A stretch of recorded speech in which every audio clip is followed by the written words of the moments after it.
बरेण्य सभापति महोदय, पूज्य गुरुजी और गुरुमा वृंद, भाई और भौणी और मोर सहपाठीगण, आज ହେଉଛି भारतर 78तम स्वाधीनता दिवस।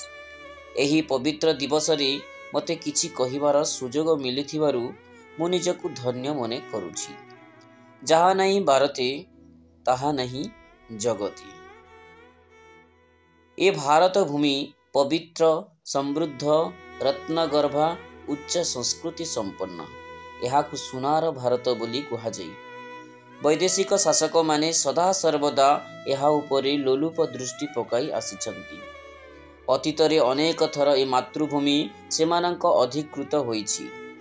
मोगल माने ए देशकु 1526 ख्रीष्टाब्दरु दखल करी दीर्घ दिन शासन करिछंती ओ दमन लीला चलाइछंती। सुना, रूपा, हीरा, नीला, मोती, माणिक्य इत्यादि अमूल्य धातु सबु निज देशकु बोही नैछंती। तापरे इंग्रेज माने वाणिज्य करिबा नारे आसी आम देशकु शासन करिछंती। देशर संपद वाणिज्य द्रव्य लुटमार करिछंती। प्रजा मानक उपरे अकथनीय अत्याचार करिछंती। प्रतिवाद कले लाठी प्रहार, गुली माड़, जेल दंड, फांसी खुंटरे झुलिबाकू पड़िछि। ता सत्वे आम देशर साहसी देशप्रेमी माने मातृभूमि को इंग्रेज शासनरु मुक्त करिबा पई ब्रिटिश फौज आगरी ठिया होइछंती। प्रकृत स्वाधीनता आंदोलन 1857 मसीहार सिपाही विद्रोहरु शुभारंभ हेला। मंगल पांडे नामक जने साहसी भारतीय सिपाही एहार शुभारंभ करिथिले कहिले अत्युक्ति हेबो नाही। समग्र भारत रे एहार प्रभाव पड़िला। ब्रिटिश फौज आधुनिक अस्त्र शस्त्र साहाय्य एमानकु दमन कली। प्रतिवाद कले रक्षा नहीं। तथापि धीरे धीरे सारा भारत रे स्वाधीनता संग्राम विद्रोह देखादेला। बहु देश प्रेमी एथिरे झास देई काराबरण कले। भगत सिंह, चंद्रशेखर आजाद, लक्ष्मण नायक, जयराजगुरु इत्यादि फांसी खुंडरे झुली शहीद हेले।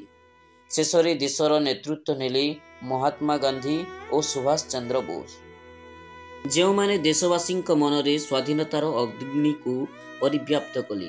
यार फलस्वरूप स्वाधीनता आंदोलन कोटि कोटि देशवासी भाग नेले।